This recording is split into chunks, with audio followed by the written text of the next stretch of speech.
తప్పిట ఉదయ్ గారు తమ కవితా గానం చేస్తారు.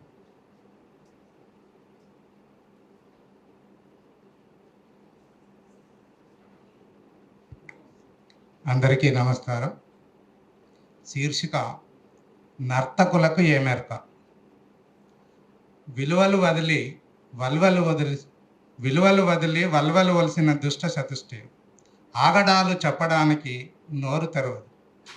కండ్లు మూసుకుపోయిన పదవిగామం రాయడానికి పదాలు దొరికాయి, వాడడానికి భాష భయపడుతుంది, పోలికకు ఉపమానాలు జంకుతాయి.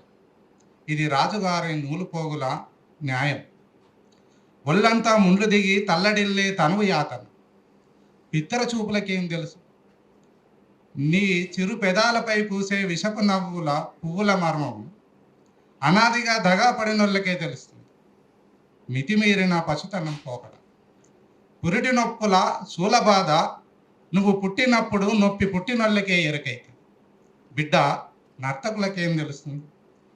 నేడు అపవిత్రతే పవిత్రమై నా పరమ సాత్విక యోగం. నీకు కుబుద్ధి కామకథనకేరి వీరంగం. ఓసారి ఆత్మ అద్దంలోకి తొంగి చూడు. మనిషిగా చచ్చి పశువుగా పుట్టిన నీదెంత క్రూరత్వమో వికృత భయంకరమో. కిరాతన సనాతం కౌగిట్ల బిగబట్టి మట్టి బిడ్డలను మట్టు పెట్టి నిప్పులక్షితపై ఉప్పును చల్లుతూ కత్తులు నూరుతుంది అధర్మం. నెత్తుటేరులు పారిస్తుంది.